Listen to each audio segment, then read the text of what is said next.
parlera d'avoir conscience de l'image et du reflet, entre autres, l'identité. Et il faut dire que tout le long de ces cercles de parole, l'objectif premier que nous voulons atteindre ici, c'est qu'on se dise en soi-même que l'expérience douloureuse, on ne peut pas l'éviter.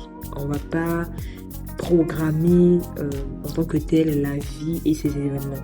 Il y aura des choses qui arriveront parce que ces choses doivent arriver. Et il y aura certaines choses, peut-être avec du recul, on peut savoir comment les appréhender, comment les prendre. Et aussi, c'est un rappel à nous dire que les expériences douloureuses ne nous définissent pas. Au contraire, ce sont des situations momentanées, instantanées, mais simplement, ça n'empêche pas que ça nous impacte ou que ça vienne à nous motiver avec le thème d'aujourd'hui, avec ce dont on a pu voir ensemble les 2 sessions précédentes, et aussi apporter en plus dans la mesure où comment les expériences douloureuses ont pu influencer notre image, notre perception de nous-mêmes, ou encore comment se dit nous-mêmes maintenant. Quel est le reflet qu'on a? Qu'est-ce qu'on voit en fait? Qu'est-ce qu'on est devenu? Est-ce qu'on est devenu le résultat de ce qu'on a subi? Est-ce qu'on est devenu le résultat de ce qu'on a vu aussi? Donc je nous donne la parole. Je dirais que ce topic, en fait, ça a été vraiment un topic qui m'a permis de réaliser, en fait, en gros, que je n'avais pas totalement oublié c'est-à-dire que par rapport aux expériences que j'avais, je suis partie totalement, c'est-à-dire que c'était pas totalement parti. Je me disais que non, voilà, que tout était déjà parti, que je pensais plus à ça et tout, et ça m'a juste... c'est-à-dire que ça m'a juste aidé à me rendre compte que voilà, il y avait encore une guérison, un processus de guérison encore à prendre. Et par rapport à notre dernière séance, ça m'a vraiment beaucoup aidé aussi. Savoir comment le lien que tu peux faire avec le fait d'avoir réalisé qu'il y a encore des choses à traiter, ou il y a encore peut-être même des zones d'ombre en toi. Est-ce que tu penses que le fait que tu réalises ces choses maintenant a pu, sous quelque anxieux, à un faible pourcentage, influencer l'image que tu as de toi aujourd'hui?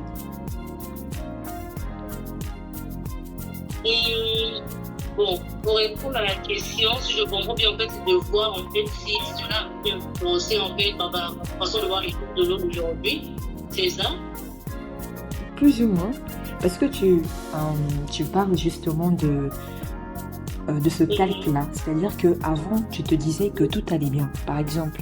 Mais dans le tout allait bien, tu te rends compte aujourd'hui, ou à l'instant même où nous parlons, qu'il y a encore des choses en toi qui n'ont pas encore été traitées, ou peut-être même que tu les avais juste endormies. C'est-à-dire parce qu'on n'en parlait plus, parce qu'on ne faisait pas la conversation dessus, parce qu'il n'y a pas eu quelque chose qui t'a emmené à aller les réveiller, et qu'aujourd'hui tu te poses, tu te revois, tu te dis mais finalement en fait, est-ce que cette situation ou ce problème-là ou cette difficulté-là a eu quand même à m'influencer par rapport à mon image, par rapport à comment je me vois, ou par rapport même au reflet que j'ai vis-à-vis de moi-même, ou encore vis-à-vis des autres. Mais je pense que tu fais le choix, si tu veux commencer par toi ou peut-être par rapport aux autres.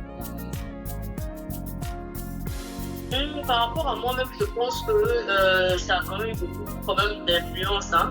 Déjà, le fait de pouvoir ignorer que tout était bien, alors qu'il y avait quand même un fort de soucis parce que cette discussion qu'on a eue, en tout cas depuis le départ, ça m'a juste montré que ça influençait toujours en fait ma façon d'être au jour d'aujourd'hui, ma façon de penser, ma façon de marcher, mon raisonnement.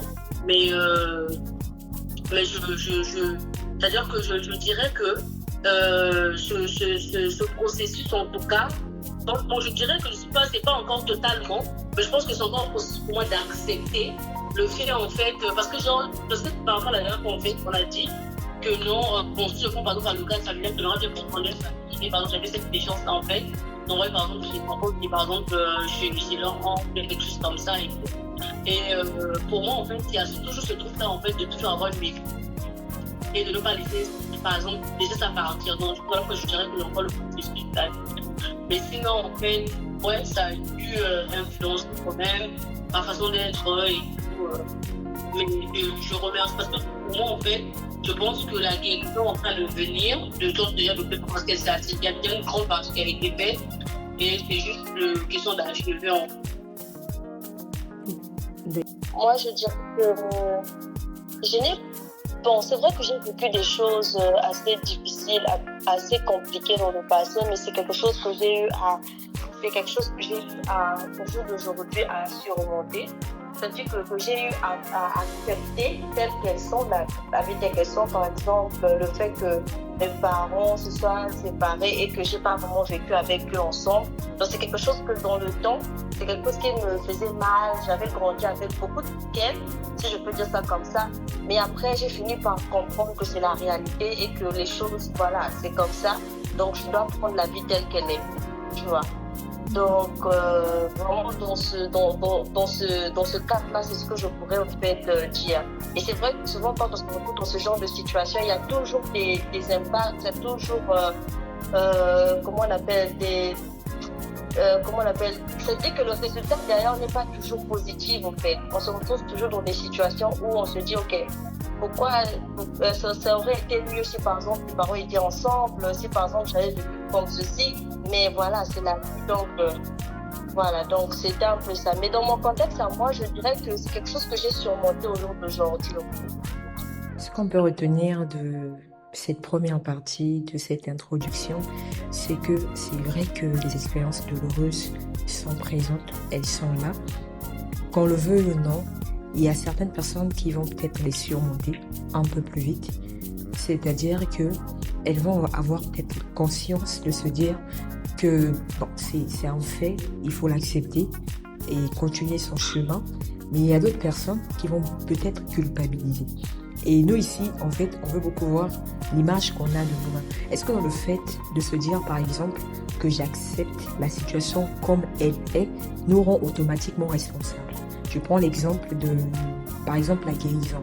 C'est vrai que on va tous en parler, on va tous dire qu'il faut qu'on guérisse des traumatismes, il faut qu'on guérisse des situations qu'on a vécues à la maison, il faut qu'on guérisse peut-être de l'absence d'une figure paternelle ou maternelle, il faut qu'on guérisse du manque d'amour que nous n'avons peut-être pas reçu enfant. Je vais rebondir dans le cas d'un enfant qui a été blessé. Quand je parle d'un enfant qui a été blessé, dans la société africaine aujourd'hui, par exemple, quand il y a un deuil, par exemple, un enfant a perdu son papa ou sa maman, peut-être quand il était tout petit, il n'a pas conscience que c'est pas son père ou c'est pas sa mère, il grandit comme ça et les parents, disons les nouveaux parents vont essayer de l'habituer à la nouvelle vie sans avoir à traiter cet aspect-là de sa vie. C'est-à-dire qu'ils vont peut-être masquer la chose, pas dans le but de le nuire, mais pour eux ils se disent que c'est mieux qu'il n'en souffre pas. Alors que je me dis, c'est quand même une image importante de la vie de cette personne-là. C'est un peu dans ce sens que je veux parler du reflet. C'est-à-dire que la douleur, elle est là, la difficulté, elle est là. Mais nous, en tant qu'humains, est-ce que si on nous mettait devant le miroir, on va accepter, enfin, même pas accepter, on va se responsabiliser de chaque fragment de notre histoire, sachant que on est plus ou moins le résultat on est plus ou moins le résultat de cette douleur-là, on est plus ou moins le résultat de cette difficulté-là. Donc ici, vraiment, j'essaie de voir l'aspect responsabilité, à quel seuil on veut se placer. Est-ce que ce qu'on est aujourd'hui, notre image, si on nous met devant le miroir, on va se dire, ce que je suis là, ça vient de mes parents par exemple, ou ce que je suis là, ça vient peut-être même de mes propres erreurs aussi. Donc voilà, donc on va en parler de la responsabilité maintenant, dans ce deuxième volet.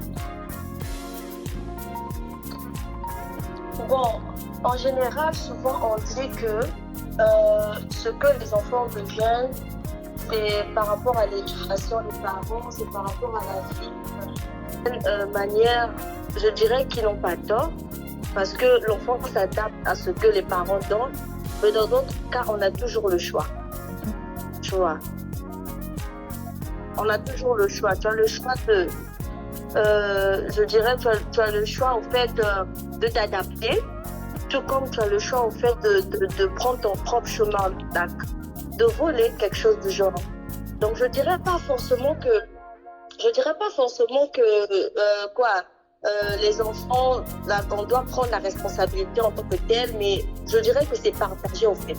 Bon, pour moi, personnellement, je partirais du fait que la responsabilité de ce que devient l'enfant, c'est partagé, que ce soit pour les parents et pour l'enfance. Je ne sais pas si je suis toujours dans le thème. Oui, toujours, toujours. Donc, en gros, pour Donc, toi, c'est un peu... voilà, je comprends ton point de vue comme quoi tu ne vas pas victimiser. Tu vas prendre la situation comme étant ils ont fait leur travail, ils ont fait ce qu'ils avaient à faire et à moi aussi d'avoir ma page, d'écrire mon histoire, d'avancer et voilà, de devenir peut-être une meilleure version ou de devenir ceux qui n'ont pas été, entre autres. Voilà. D'accord. Quelqu'un d'autre veut rebondir sur la responsabilité? Bon, après, pour moi, en fait, je mise beaucoup plus sur le côté des parents, la responsabilité sur le côté des parents. Et c'est vrai que pour une fois comme ça, en fait, je prends conscience de certaines choses que non, voilà, de me responsabiliser aussi par rapport à ça, de ne pas peut-être pointer du doigt, quelque chose comme ça. J'avoue qu'en tout cas, avant, par rapport à, par exemple, mon vécu, certaines choses, par exemple, là, on parle vraiment des situations douloureuses qui ont vraiment marqué et tout. Pour moi, je responsabilisais souvent mes parents, en fait. Mais après, en grandissant, je me suis dit, bon, ce sont les situations qui sont arrivées, c'est comme ça. Et voilà, j'apprends à responsabiliser par moi-même et faire ce qu'il y a de mieux pour mieux avancer, sans pourtant, en fait, les pointer du doigt, en fait. Et voilà, c'est un peu ça. Ok, merci. Quelqu'un d'autre voudrait rebondir? On est toujours dans la responsabilité ou rajouter quelque chose pour élucider les propos ou encore les avis. Non, pas ça. D'accord. Et nous continuons. On parlait tout à l'heure de responsabilité et c'est vrai que j'étais en train de vous entendre, de vous écouter et je pense aussi que c'est quelque chose peut-être qu'on nous a beaucoup inculqué, on dirait dans notre tradition africaine, dans nos communautés, dans notre manière de faire en Afrique, où on sous-entend, où on suppose que entre guillemets, le parent il a toujours raison, où on va s'opposer entre guillemets que les aînés ont toujours raison et on va minimiser tant soit peu le ressenti des enfants. Aujourd'hui, on en parle parce qu'on a grandi et on a peut-être le recul sur certains événements, sur certaines situations à se dire que bon, finalement, c'est à moi de décider, c'est à moi de me projeter. Et quand on était enfant, je pense qu'il y avait beaucoup de frustration en nous. Il y avait beaucoup de choses à l'intérieur de nous qu'on ne savait pas rendre, qu'on ne savait pas sortir. Et ces petites choses qui logeaient en nous se traduisaient par notre comportement et nos réactions. Peut-être qu'on était trop énervé à la maison, peut-être qu'on était colérique, peut-être qu'on n'était pas bavard. Et même à l'école, limite, c'est pas seulement à la maison. C'est-à-dire que on est toujours la même personne. Hein. Pour les parents, on est là, on va faire des tâches ménagères, on va faire ce qu'on nous demande de faire. Mais en nous, on n'a pas cette paix-là. En nous, on a une charge ou des questions qu'on transporte. Et parfois même, c'est peut-être pas les parents la cause de ce qu'on vit. C'est peut-être à l'extérieur, peut-être même qu'on rencontre des défis. Et le fait qu'on n'ait pas l'occasion, peut-être d'exprimer, ou qu'on arrive, qu'on nous demande concrètement, mais comment tu te sens, comment a été ta journée, qu'est-ce qui se passe dans ta vie, enfin, on te pose une question qui a trait à ce que tu parles. Mais en fait, on ne vivait pas avec, on ne grandissait pas avec. Ce qui fait que la blessure même... Oui, je vous écoute. Quelqu'un voulait parler? Non. Ah, d'accord. Donc, ce qui fait même que on devient, limite même quand on grandit, on a maintenant ce trouble de personnalité. On a maintenant du mal à exprimer. Pourtant, quand on était enfant, on pouvait commencer à en parler. Ça devait être peut-être un type d'application, un exercice à faire. Maintenant, on devient grand, on a du mal. On sait ce qu'on veut, hein. On sait ce qu'on veut dire. Mais le dire ou le formuler, on a comme l'impression qu'on nous demande trop. On a comme l'impression que c'est se mettre à nu, c'est-à-dire que c'est dire à la personne toute ta vie. Mais en vrai, c'est même pas ça. C'est juste que je me sens pas bien, je me sens comme ceci, et tu le verbalises. Comment vous le pensez en fait? votre image à ce niveau-là. C'est vrai qu'on a compris qu'aujourd'hui, avec du recul, on ne veut pas responsabiliser quelqu'un, on prend la décision nous-mêmes de donner des meilleures personnes, de guérir, mais c'est vrai qu'on est dans le processus. On le dit, c'est facile, mais dans les rapports, dans les approches, c'est encore un travail à faire. Peut-être qu'il y a encore des choses qu'on a vues et bon, on veut peut-être calquer ou on veut gommer ou on veut oublier parce qu'on ne veut pas de ressembler à notre maman, on ne veut pas ressembler à notre papa, on ne veut pas ressembler à notre grande sœur. C'est vrai, ça c'est un peu le background, c'est un peu tout ce qu'on a vu. Mais maintenant, quand on devient nous-mêmes, c'est-à-dire que tout ça, c'est vrai que ça y est là, on met ça dans un coin, c'est le côté A. Maintenant, comment on se positionne? Parce que le côté A, c'est plus ou moins ce qu'on transporte. Mais devant le miroir, est-ce qu'on se met avec ce côté A là ou devant le miroir, on essaie maintenant de se demander ou de vouloir vraiment mettre à nu nos vrais sentiments, notre vraie réaction, notre vrai comportement, notre vraie douleur. On arrive vraiment à le poser sans entrer dans le jugement de nous-mêmes, dans l'auto-sabotage et autre chose qui fait que, au final, notre reflet, on ne le connaît pas, on ne le connaît pas vraiment. Quand même, il y a un miroir devant nous. Donc, je nous écoute à ce propos. Oui, en fait, moi, je pense que c'est vraiment un point, donc, du coup, de ce que tu venais de dire, en fait, par rapport à nos adultes, grandissant et tout, ça change de façon et tout ça. Et moi, c'est vraiment ça. C'est vrai qu'au jour d'aujourd'hui, on a peut-être grandi, on a la facilité là maintenant de parler avec les parents et tout, mais bon, c'est un truc que je dis toujours aux autres, même à mon endroit, je dis toujours, bah, vraiment, en tout cas, moi, je paierais de même un peu ce dialogue avec les enfants. En fait, pour que ça ne soit pas fait la même chose, donc on est resté là, si tu dis, on va te blâmer, si tu parles, on va te critiquer. Donc, il y avait toujours cette peur-là, en fait. Et vraiment, en tout cas, ce que j'encourage toujours à mes proches, bien par exemple dans mon entourage, de toujours faire le nécessaire, en fait, que la génération qui va suivre, en fait, puisse être un peu différente. Et voilà, quoi. C'est vraiment ce que je voulais un peu rajouter par rapport à ce que je dis. Vraiment, je suis du même avis et vraiment, c'est